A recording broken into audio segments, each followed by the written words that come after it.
Welcome to PM7 వార్తలు. హైదరాబాద్ లో వరుసగా జరుగుతున్న అగ్ని ప్రమాదాలు నగరవాసులను భయభ్రాంతులకు గురి చేస్తున్నాయి. మొన్నటి చందానగర్ లో భారీ అగ్ని ప్రమాదం జరిగిన సంఘటన మరవక ముందే నిన్న మేడ్చల్ జిల్లా చర్లపల్లి ప్రాంతంలో పెట్రోల్ ట్యాంకర్ కు మంటలు అంటుకున్న ఘటన కలకలం రేపింది. ఇంకా ఈ ఘటనలు మరవక ముందే ఆదివారం ఉదయం చార్మినార్ పరిధిలోని గుల్జర్ హౌస్ లో జరిగిన ఘోర అగ్ని ప్రమాదం నగరాన్ని ఒక్కసారిగా విషాదంలో ముంచింది.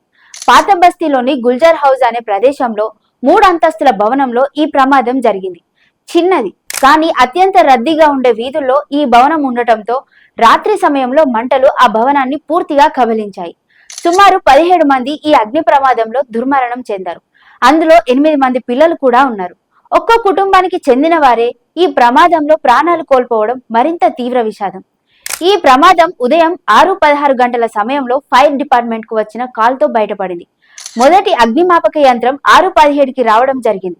కానీ అప్పటికే మంటలు పెరిగిపోయి భవనాన్ని పూర్తిగా చుట్టేసినట్లు ఫైర్ సేఫ్టీ డైరెక్టర్ నాగిరెడ్డి తెలిపారు. ఇది వరుసగా జరుగుతున్న 3వ పెద్ద అగ్ని ప్రమాదం కావడంతో ప్రజల్లో భయం నెలకొంది. మంటలు చెలరేగడానికి కారణాలు అన్ని సాంకేతిక వైఫల్యాల, మానవ తప్పిదాల అనే స్పష్టత అవసరం. భవనాల్లో అన్ని మాపక ఏర్పాట్లు ఎందుకు ఉండటం లేదు? సేఫ్టీ ప్రమాణాలు ఎక్కడ పోతున్నాయి?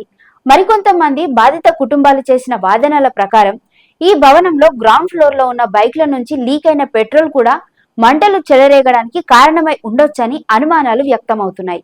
అంతేకాకుండా 4 అంతస్తుల భవనంలో ఒక్క మెట్లదారి మాత్రమే ఉండటం, ఎమర్జెన్సీ ఎగ్జిట్ లేకపోవడంతో లోపల ఉన్నవారు బయటకు రాలేక ప్రాణాలు కోల్పోయారు.